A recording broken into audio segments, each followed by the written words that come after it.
할렐루야. 수요일 밤에 또 이렇게 예배 자리에 나오신 여러분 한 분 한 분을 진심으로 환영하고 또 축복합니다. 오늘도 말씀을 전하는 저나 또 말씀을 듣는 여러분이 오늘도 예배 속에서 임재하시는 성령의 충만함과 하나님의 큰 은혜가 이 시간에 함께 하시기를 주님의 이름으로 간절히 축원합니다. 우리 옆에 분과 인사 나누면 좋겠어요. 오늘도 하나님이 당신과 함께 하십니다. 잘 나오셨습니다. 하나님이 당신과 함께 하십니다. 할렐루야. 네, 감사해요. 우리는 지난 몇 주 동안 사사기에 나오는 본문 말씀을 가지고 수요일 날 말씀을 몇 번 나누었죠.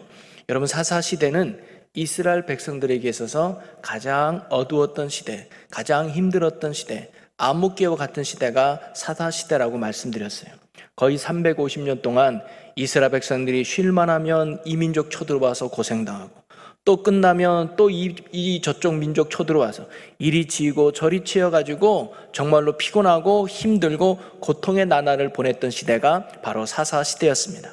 그런데 우리가 알다시피 이스라엘 백성이 이렇게 고통 가운데 살았던 이유는 하나님이 그렇게 만드셨다는 거예요.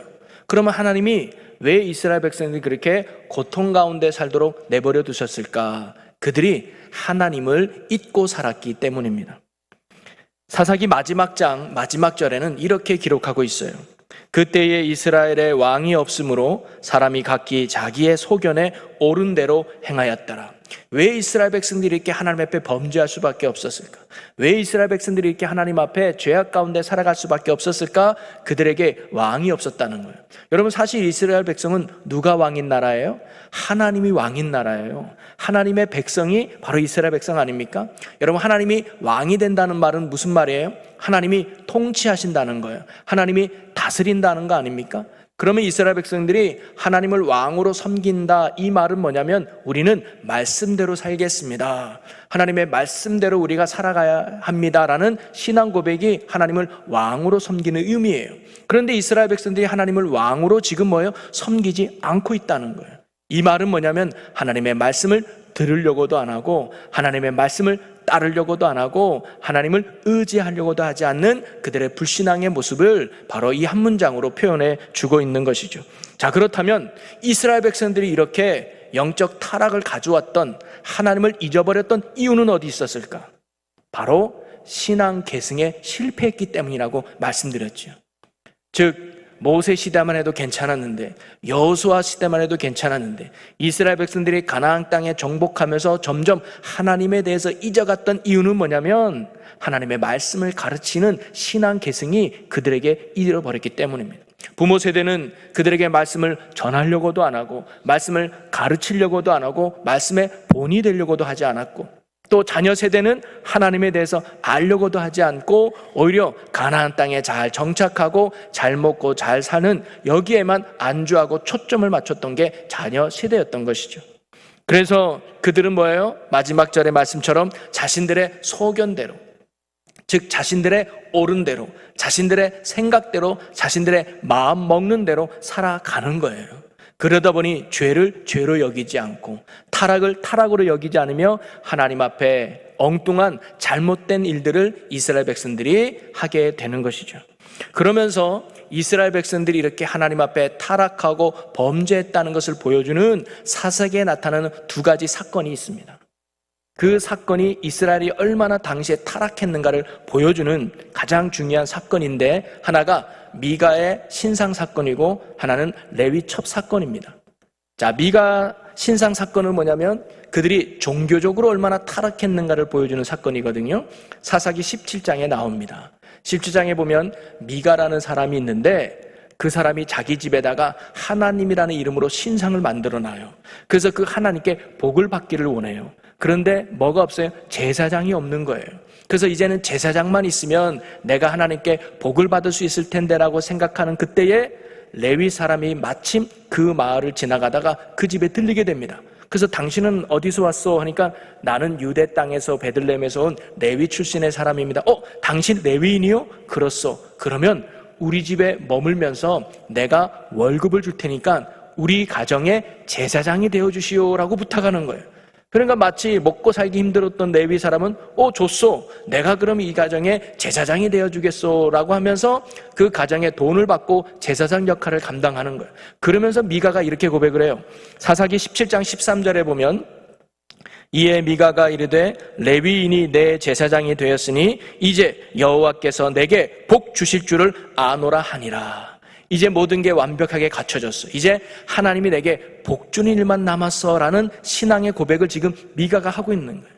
이 모습이 하나님에 대해 얼마나 무지했는가를 보여주는 단면적인 예지요. 그리고 그들이 얼마나 종교적으로 타락했는가를 보여주는 사건입니다. 먼저는 자기 중심적인 신앙이 되어버렸어요. 거기는 하나님의 뜻도 없고요, 하나님의 원함도 없고요, 하나님의 마음도 없어요. 오직 뭐예요? 내가 원하는 대로, 내가 생각하는 대로, 내가 뜻하는 대로 신앙생활하는 게 당시 이스라엘 백성들의 모습이었습니다. 그리고 형식적인 신앙만 남아있을 뿐이에요. 하나님을 믿는 본질은 없어졌어요. 예배의 본질은 없어졌어요. 하나님이 받으시느냐, 하나님이 기뻐하느냐 이런 거 중요하지 않아요. 형식과 모양만 갖추면 되는 줄 알았어요. 그러면 하나님이 복 주신 줄로 알았다 이 말이죠. 그래서 뭐예요? 억지로 레위인이라도 데려놓으면 하나님이 구색을 맞췄으니까 우리에게 복을 주겠지라는 착각 속에 살았던 것이 당시 이스라엘 백성의 신앙의 모습이었습니다. 그리고 그들은 하나님 없이 오직 물질의 축복만을 구하는 변질된 신앙을 가지고 있었어요. 아까 방금 17장 13절에 뭐예요? 이제 레위 사람도 있었겠다, 신상도 만들어냈겠다, 내가 나름대로 잘 갖춰졌으니까 이제 하나님이 내게 복 주시는 일만 남았구나. 전혀 여기에는 하나님의 영광이나 하나님의 의나 하나님의 나라는 없어요. 내만 잘 되면 되는 거예요. 나만 복 받으면 되는 거예요. 이런 식으로 변질된 신앙의 모습이 그 당시 사사시대 이스라엘 백성들의 종교적 타락이었음을 알게 됐습니다. 또 하나는 뭐냐면 그들의 레위 첩사건이라고 그러는데요, 이 레위가 첩을 둔 거예요. 당시 레위가 첩을 둔 것 자체가 성적으로 타락했다는 걸 보여줘요. 그런데 이 첩이 바람을 피우다가 자기 친정집으로 도망을 갑니다. 그리고 이 레위는 자기 아내를 찾으려고 처가댁으로 가요. 3달 만에. 그리고는 내가 다 용서해 줄 테니까 가자 해서 그 아내를 데리고 오다가 베냐민 지파에 있는 기브아라고 하는 곳에서 하룻밤을 묵게 됩니다. 한 노인의 집에 들어가죠. 그런데 그날 밤에 불량배 남자들이 우르르 몰려오는 거예요. 그러면서 주인 문을 두드리면서 여기 낯선 남자가 들어오는 거 우리가 봤으니까 그 남자를 빨리 우리 앞에 내놔라. 우리가 그 사람과 함께 즐기길 원한다 그러는 거예요. 여기서 그들이 즐기고 관계한다는 건 뭐냐면 동성연애 하고 싶은 거예요. 그 당시 그게 남자들은 다 관계를 맺었나 봐. 그런데 새로운 남자가 오니까 성적 욕구가 생겨서 그 남자를 범하고 싶은 거죠. 근데 그 노인 주인이 이 남자는 손님이기 때문에 절대 안 된다 하면서 그들이 강제로 레위첩을 데리고 나가서 능욕하게 되고 끝내 그 레위첩이 죽임을 당하는 사건이 19장에 나오게 됩니다. 그만큼 이스라엘 백성들이 사회적으로, 윤리적으로, 성적으로 얼마나 타락했는가를 보여주는 사건이 바로 이 레위의 첩사건인 거죠. 사사기는 이 두 사건을 정말로 기록해 주면서 당시 이스라엘 백성이 얼마나 하나님 앞에 범죄하고 타락했는가를 솔직하게 보여주고 있습니다. 그리고 이러한 타락의 원인이 바로 무엇인가? 하나님을 잊어버렸기 때문이라고 가르쳐주고 있어요. 하나님의 말씀을 잊어버리니까, 하나님의 말씀이 없으니까 이스라엘 백성이 방자하게 행하여서 죄를 짓고도 그것을 죄인 줄로 모르는 그런 죄악 가운데 살아가게 되는 것이었죠. 그리고 이 두 사건 속에서 공통점이 나오는데 이 두 사건 다 레위인이 등장한다는 겁니다. 여러분, 레위인의 역할은 뭐냐면 영적 성결을 지키는 거예요. 하나님 앞에 특별히 구별된 자로서 이스라엘 백성의 영적 성결을 위해서 구별된 사람들이 레위인이었단 말이에요. 여러분, 광야 생활할 때, 가나안 정복을 할 때는 대표 지도자가 있었어요. 모세라고 하는 지도자가 있었고 여호수아라고 하는 지도자가 있었어요. 그래서 이스라엘 백성들은 그 사람만 바라보고 따라가면 돼요. 모세가 시키는 대로, 여호수아가 시키는 대로 따라가면 되는 거예요. 그런데 가나안에 정복해서는 더 이상 1인 체제가 아니에요. 각각 지역마다, 지파마다 그들이 알아서 하나님을 잘 섬겨야 됐습니다. 그래서 이스라엘 백성들의 영적 성결을 위해서 하나님은 레위인들을 특별히 구별해 놓으신 거예요. 그러면서 48개의 성읍들을 가나안 땅 구석구석에 배치해 가면서 이스라엘 백성들의 영적 성결을 도우라고 하나님이 세운 사람이 바로 레위인들이었단 말이죠. 그런데 이 레위인들이 그 영적 성결의 역할을 뭐예요? 제대로 감당하지 못한 거예요. 이들이 타락하니까 이스라엘 백성들마저 타락해버리고 하나님 없이 방자한 삶을 살게 되더라는 거죠. 여러분, 이 사건 속에서 오늘 우리를 돌아볼 수 있는 모습이 있었으면 좋겠습니다. 오늘 우리가 신앙의 계승을 잘하고 있는가? 정말 하나님을 말씀을 잘 붙들고 살아가고 있는가? 세상은 날마다 악하다고 말하지만 그 악함 이면 속에 우리가 하나님을 잊어버리는 이런 빛된 모습은 혹시 우리가 잃어버리고 살아가지는 않는가? 여러분, 오늘날 레위인을 상징하는 건 누구일까요? 물론 2차적으로 목사라고 지칭할 수 있겠습니다. 하나님 앞에 부름받아서 영적으로 구별되어서 백성들에게 하나님의 말씀을 가르치는 목사가 어떻게 보면 이 시대 레위인일 수 있겠죠. 이 목사가 선결하지 못하면, 목사가 하나님 앞에 바로 서 있지 못하면 그것은 그대로 성도들에게 이어가고 성도들의 타락으로 연결된다는 거죠. 그러면서 이 세상은 더욱 악해져 가는 거예요.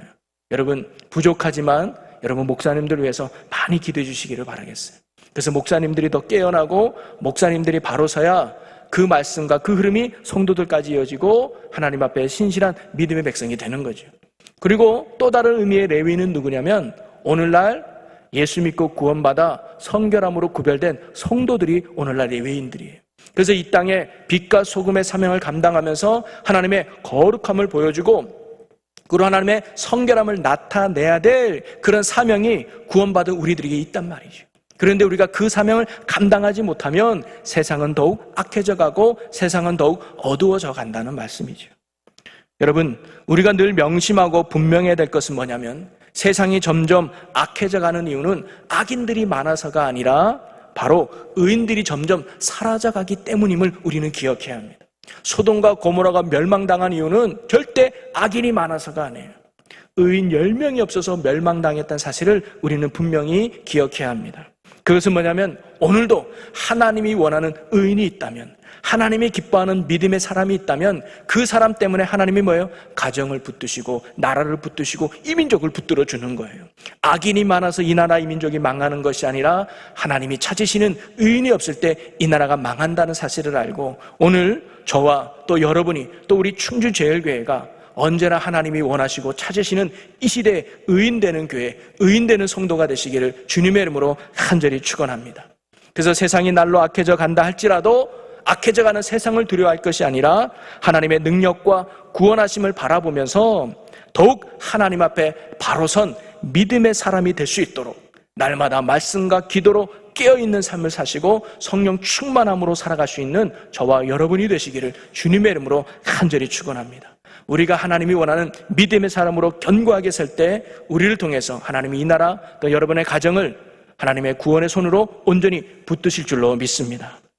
자, 이처럼 사사시대가 하나님의 말씀을 잊어버리고 하나님을 떠나서 죄악 가운데 타락한 모습 속에 있었지만 그래도 하나님께서 이스라엘을 향한 구원의 빗줄기를 비추고 있다는 사건을 보여주는 이야기가 바로 룻기예요. 이스라엘 백성이 타락했다 할지라도 하나님은 나옴이라는 여인을 통해서, 룻이라는 여인을 통해서 믿음의 사람을 만나게 하셨고 보아스라는 사람을 만나 오벳을 낳음으로 통해서 그를 통해 바로 다윗이 태어나는 하나님의 구원의 역사를 하나님이 이루어가고 계시다는 사실을 룻기서에서 우리에게 가르쳐주고 있는 것이죠. 오늘 우리가 읽은 본문이 그 말씀 아닙니까? 룻이 보아스와 결혼해서 오벳을 낳게 되고 오벳이 다윗의 할아버지가 되잖아요.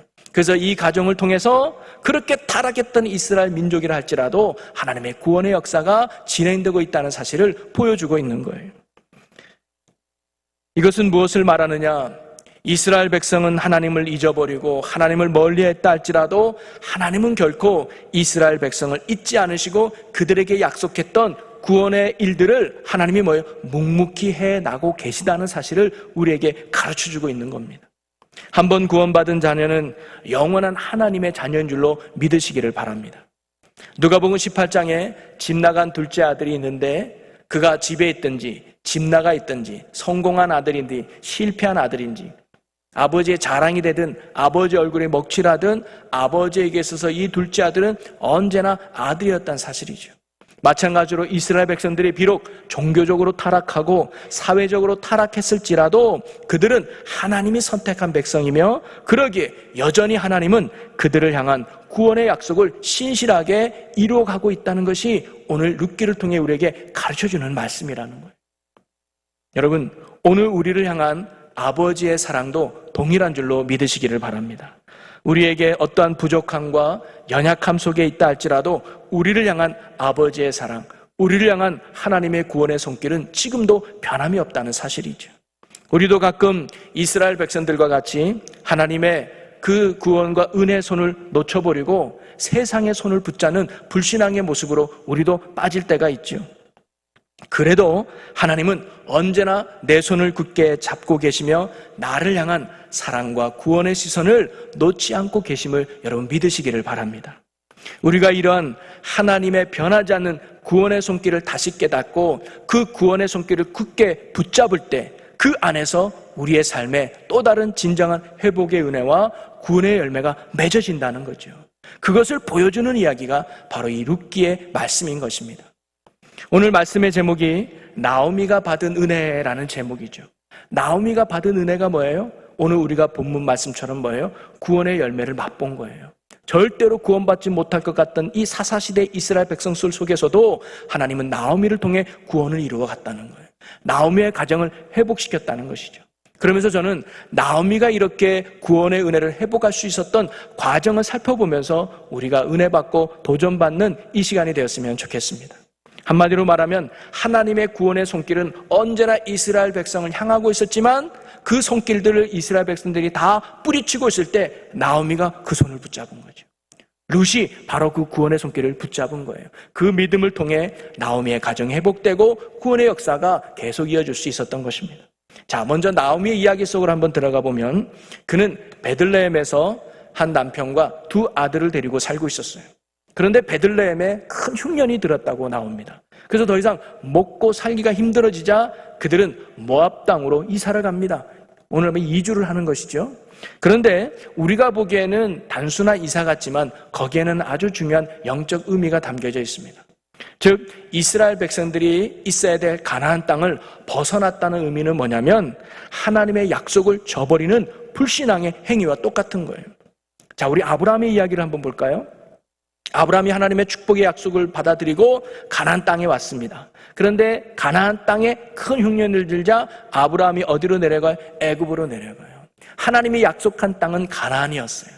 내가 이 가나안 땅을 내게 주어서 큰 민족을 되게 하겠다. 이 땅에서 복을 주어 내가 너로 복의 민족이 되게 하겠다라고 축복을 약속한 땅은 가나안 땅이에요. 흉년이 들어도 어떤 일이 있어도 아브라함은 그 땅에서 하나님과 쇼부를 봤어야 됩니다. 그런데 아브라함이 그 땅을 포기하고 애굽으로 내려간 이유는 뭐예요? 이제 하나님 필요 없다는 얘기죠. 하나님 거기 있다는 굶어 죽어요. 하나님의 약속이고 뭐고 나 이제 지금 하나님 필요 없어요. 내게 중요한 건 우선은 먹고 사는 거예요. 애굽 땅에 가면 먹을 것이니까 나 하나님 필요 없어요. 나 이제 더 이상 하나님 안 믿을래요. 이런 불신앙의 고백이 그 가나안 땅을 벗어나는 의미였습니다. 바로 나오미와 그의 식구들이 베들레헴을 벗어나서 이방 땅인 모압 땅으로 갔다는 의미가 뭡니까? 하나님, 나 이제 하나님 못 믿겠습니다. 우리 이제 하나님 필요 없습니다. 하나님, 더 이상 나 하나님 안 믿겠습니다. 하나님 믿어도 나아진 것 하나도 없고 믿어도 좋아지는 것 하나도 없는데 왜 굳이 힘들게 베들레헴에 머물러 있어야 됩니까? 나 이제 하나님 안 믿을게요. 나 이제 하나님 필요 없어요 하면서 차라리 나 세상에 나가서 세상의 도움을 구하며 잘 먹고 잘 살고 싶어요라고 하면서 하나님을 떠난 불신앙의 모습이 바로 베들레헴을 떠난 그들의 선택이었던 것이죠. 여러분, 오늘날 교회를 떠나고 믿음의 자리를 떠나는 성도들을 보면 동일한 이유가 많죠. 교회 다녀도 별 나아지는 것이 없고 예수님 믿어도 뭐 내 삶이 좋아지는 거 없는 것 같은데 굳이 주일날 피곤한데 힘들게 교회 나갈 필요가 있나요? 차라리 그 시간에 쉬는 게 낫고 그 시간에 돈 더 버는 게 낫고 그 시간에 공부하고 자격증 몇 개 더 따고 알바하는 게 내 인생에 더 나은 것 같아요 하면서 나오미와 같이 주님을 떠나 세상 속으로 돌아가는 성도들 많이 있지요. 자, 그런데 나오미가 이렇게 하나님을 부정하고 모압 땅으로 갔을 때 그의 삶은 어땠을까요? 정말 잘 살았을까요? 행복했을까요? 절대 그렇지 않죠. 오히려 그 인생이 비참함으로 떨어지는 인생을 보게 됩니다. 모압 땅에 가면 잘 먹고 잘 살고 행복하게 살 줄 알았는데 오히려 이 나오미의 인생이 불행의 끝으로 치닫게 됩니다. 먼저 남편이 가자마자 얼마 안 돼서 남편이 죽게 돼요. 그러니까 이제 두 아들만 남았으니까 이 두 아들을 빨리 결혼시켜야 되겠다 생각해서 모압 여인과 결혼시킵니다. 그런데 10년 안에 이 두 아들이 다 먼저 죽게 돼요. 10년 만에 이제 남은 건 이 쇠 과부밖에 남지 않았어요. 여러분, 그 당시 과부가 할 수 있는 건 아무것도 없었어요. 그냥 남들이 도와주지 않으면 살아갈 수 없는 인생이 바로 과부들의 삶이었습니다. 한마디로 말하면 이 나오미의 인생이 완전히 곤두밭이 칠 것이죠. 쫄딱 망하게 된 겁니다. 여러분, 죄의 결과는 바로 우리에게 고통을 안겨준다는 사실을 이스라엘 백성과 나오미가 우리에게 지금 가르쳐주고 있는 것 같습니다. 하나님을 떠나면 그 삶은 고통이라는 것을 우리는 분명 깨달아야 합니다.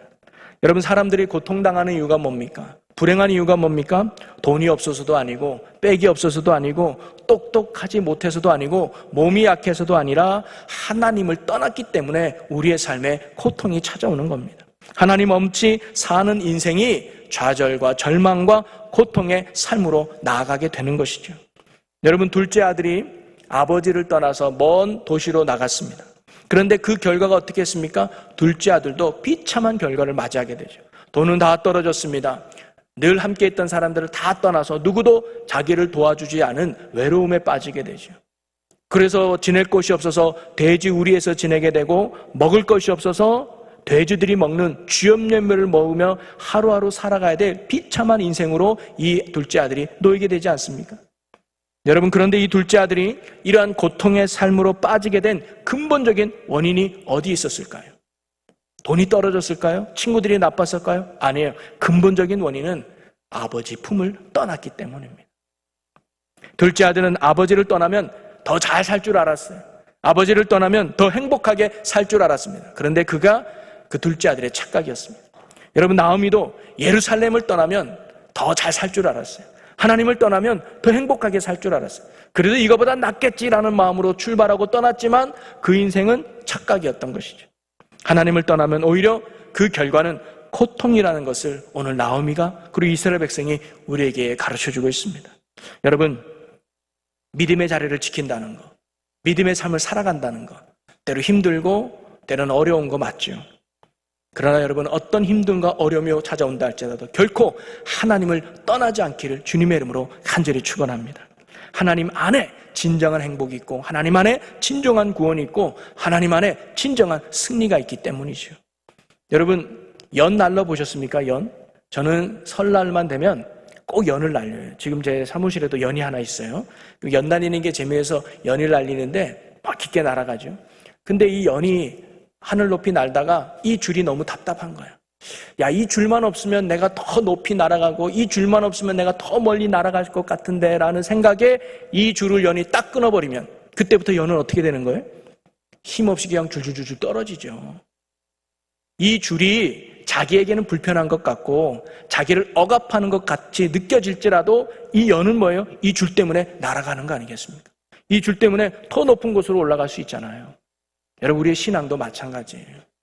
여러분, 수요일날 예배 드리는 거 힘들죠. 피곤한 거 이끌고 이 자리에 나오는 거 힘들죠. 금요기도에 나오는 거 더 힘들죠. 새벽 기도는 왜 만들어 놔가지고 그렇게 사람들 피곤하게 할까? 힘들죠. 웬 기도에는 그렇게 많은지, 뭔 성경 공부는 그렇게 많은지, 뭘 그렇게 해야 되는 게 많은지, 그런 거 없으면 좀 더 편안하고 좀 더 안락하게 신앙생활 할 수 있을 것 같은데 생각될 수 있겠죠. 근데 그게 뭐냐면 그게 신앙의 줄이에요. 여러분, 그것 때문에 우리가 더욱 하나님 앞에 나아가게 되고 하나님을 떠나지 않고 하나님의 은혜 안에 살게 되는 줄로 믿으시기를 바랍니다. 여러분, 비행기는 날개가 무겁지만 그 날개 때문에 하늘을 날아갈 수 있는 거 아니겠어요? 배에게 있어서는 큰 돛이 무겁지만 그 돛 때문에 바람에 의해서 앞으로 나갈 수 있는 거 아닙니까? 성도들에게 기도하는 거 쉽지 않죠. 말씀에 순종하는 거 어렵죠. 무겁죠. 그러나 그것 때문에 우리는 하나님이 원하는 거룩한 자리에 나아가게 될 줄로 믿습니다. 오늘 저와 여러분이 힘든 믿음의 자리라도 결코 하나님 떠나지 않고 끝까지 믿음의 자리를 지켜 승리할 수 있는 복 있는 성도 여러분이 되시기를 주님의 이름으로 간절히 축원합니다. 자, 이렇게 하나님을 없이 사는 것이 복된 줄 알고 떠났던 나오미가 하나님 때문에 큰 고통을 당하잖아요. 그리고는 그런 이런 결단을 합니다. 룻기 1장 6절을 보겠습니다. 우리 함께 읽어봅니다. 그 여인이 모압 지방에서 여호와께서 자기 백성을 돌보시사 그들에게 양식을 주셨다 함을 듣고 이에 두 며느리와 함께 일어나 모압 지방으로서 돌아오려 하여. 여기 보니까 나오미가 두 며느리와 함께 일어나서 모압 지방에서 돌아오려 하여. 어디로 돌아간다는 얘기? 다시 베들레헴으로 돌아가려고 했다는 거예요. 여러분, 이 나오미가 다시 모압 땅에서 일어나서 본 고향인 베들레헴으로 돌아가려고 했던 이유가 어디 있을까요?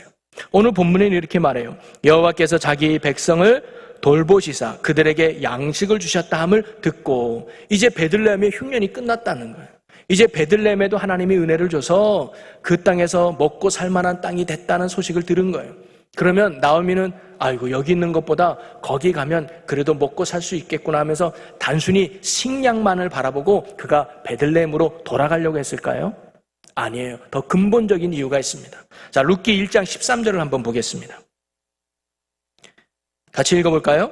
너희가 어찌 그들이 자라기를 기다리겠으며 어찌 남편 없이 지내겠다고 결심하겠느냐?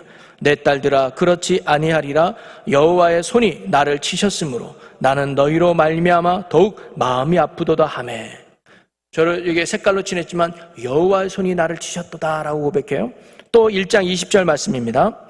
나오미가 그들에게 이르되 나를 나오미라 부르지 말고 나를 마라라 부르라. 이는 전능자가 나를 심히 괴롭게 하였음이니라. 여러분, 나오미라는 이름은 기쁨이라는 뜻의 의미예요.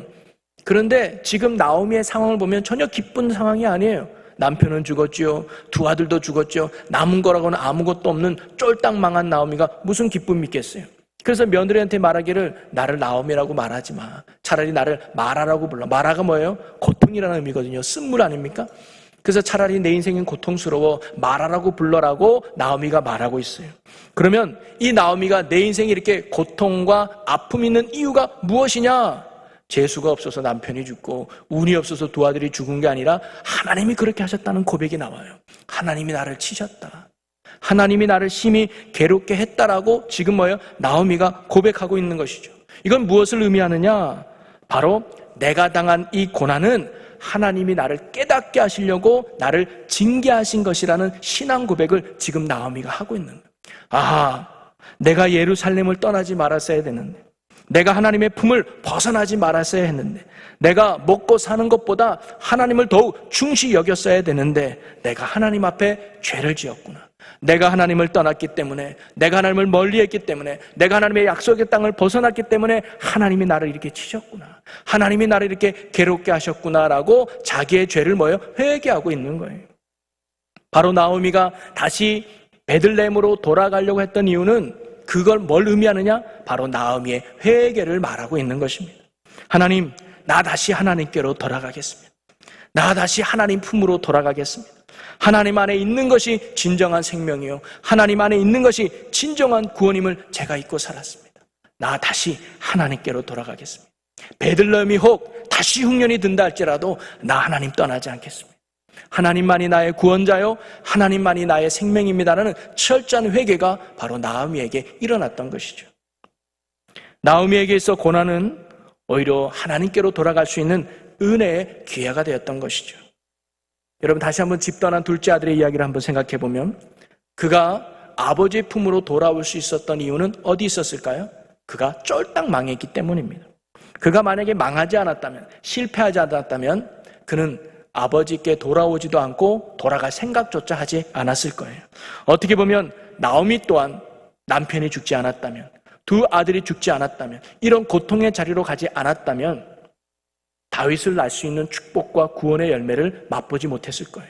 하나님께로 다시 돌아가지 못했을 것입니다. 바로 나오미의 그 고통은 바로 하나님께서 나오미로 하여금 다시금 하나님의 집으로 돌아오라고 하는 하나님의 섭리였던 것이었죠. 바로 그 고통이 하나님의 섭리였던 겁니다. 그리고 나오미는 바로 이러한 하나님의 영적 메시지, 신호를 믿음으로 반응한 거예요. 하나님은 오늘도 집 떠난 자녀들에게 얘야 돌아와라, 돌아와라 라고 지금도 계속 신호를 보내고 있습니다. 그런데 우둔하고 미련한 우리는 그것을 깨닫지 못하고 계속 세상 속에서 허우적거리며 고통과 아픔 속에서 살아가고 있는 혹 우리의 모습은 없습니까? 혹시 그런 분이 계시면 오늘 나오미와 같이 하나님의 이러한 돌아오라고 하는 영적 신음을 바로 깨닫고 하나님 앞에 믿음으로 돌아갈 수 있는 은혜의 지혜가 있기를 주님의 이름으로 간절히 축원합니다. 그리고 이처럼 다시금 구원의 손길을 내미는 하나님 앞에 그 구원의 손을 붙잡고 회개하고 돌이켰을 때 하나님은 나오미에게 큰 은혜를 베푸는 모습을 우리는 오늘 볼 수가 있어요. 짤막하게 보면 바로 나오미에게 주신 하나님의 은혜는 크게 두 가지죠. 하나는 뭐냐면 만남의 축복을 주셨다는 거예요. 나오미가 연세도 많아요. 혼자 하나님의 구원의 일을 이루기를 어려운 걸 아시는 하나님께서 루시라고 하는 믿음의 동력자를 붙여주셨죠. 이방 여인입니다. 그는 하나님의 조차 하자도 모르던 사람이었을 거예요. 그런데 하나님이 나오미를 통해서 그 여인이 믿음이 들어가게 하고 그 롯을 통해서 나오미를 보양하게 하면서 믿음으로 나갈 수 있는 계기가 되게 했죠. 이런 믿음의 사람을 하나님이 만나게 해주셨고요. 또 하나는 축복의 사람인 보아스를 만나게 해주셨다는 거예요. 보아스를 알려고 했던 건 아니에요. 근데 룻이 이렇게 이삭 주울 때 보니까 그 밭이 보아스의 밭이었고 보아스는 또 룻을 좋게 여겼고 그러면서 그 두 관계가 좋아지면서 나중에 결혼까지 하면서 오벳을 낳는 축복의 열매를 맺지 않습니까? 그리고 그 가정이 회복되어지고 하나님의 구원의 역사를 이루는 그래서 이름이 올라가는 그런 축복의 열매를 그 가정이 맛보게 되죠. 저는 오늘 여러분에게 이런 만남의 축복과 구원의 축복이 있기를 주님의 이름으로 간절히 축원합니다. 사랑하는 성도 여러분, 사실 나오미는 처음부터 어떻게 보면 실패한 인생일 수 있었습니다.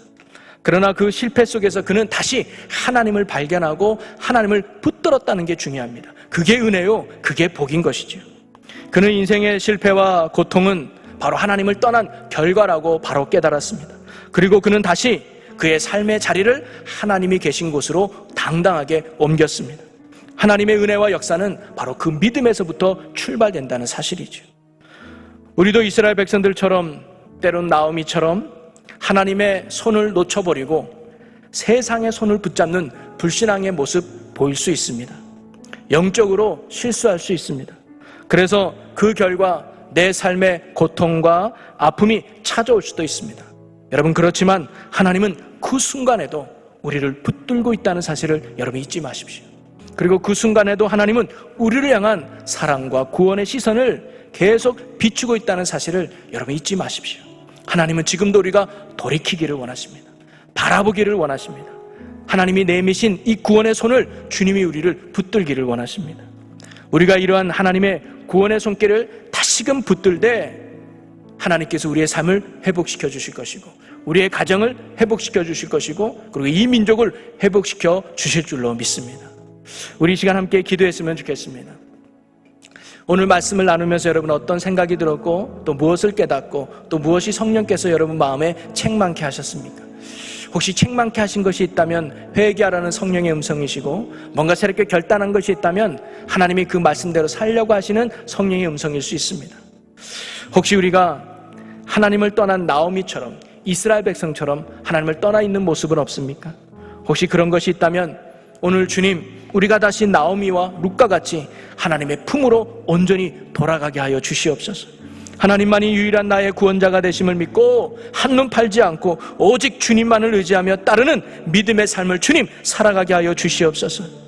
주님이 나를 붙들고 있는 그 손을 이제 내가 굳게 붙들게 하여 주옵소서. 주님을 놓치지 않고 살게 하여 주시옵소서. 주님만을 온전히 따르며 살아갈 수 있도록 성령님 우리 가운데 임하여 주시옵소서. 그래야 우리의 삶 속에서 하나님으로부터 오는 진정한 회복과 구원의 역사를 이루어가는 축복의 삶이 되게 하여 주시옵소서. 사랑의 하나님, 혹시 우리가 나오미와 같이 베들레헴을 떠나 모압 땅에 머무는 불신앙의 모습 속에 살고 있지는 않습니까? 내가 이렇게 실패한 이유가, 고통당하는 이유가 나의 죄띠문을 발견하지 못하고 누구누구 때문이라고 원망하고 불평하며 아픔 가운데 살아가는 우리의 연약함은 없습니까? 오늘 나오미가 깨달았던 믿음이 우리의 믿음이 되게 하여 주옵소서. 내가 이렇게 실패하고 고통하고 아파하는 이유가 하나님을 떠난 것임을 깨닫고 다시금 주님께로 돌아가는 참된 회개와 믿음이 우리 안에 회복되게 하여 주시옵소서. 우리의 자리가 있어야 될 자리가 하나님이 품음을 알고 다시 그 품 안에 돌아가 예배에 승리하며 말씀에 승리하고 기도에 승리할 수 있는 복음의 자녀들이 되게 하여 주시옵소서. 그리하여 다시금 하나님의 은혜로 말미암아 내 삶이 회복되게 하시고 가정이 회복되게 하시고 이 민족 이 나라가 회복돼서 하나님의 큰 구원의 열매와 역사를 이루어가는 은혜의 땅이 되게 하여 주시옵소서. 감사드리며 예수님의 이름으로 기도하옵나이다. 아멘.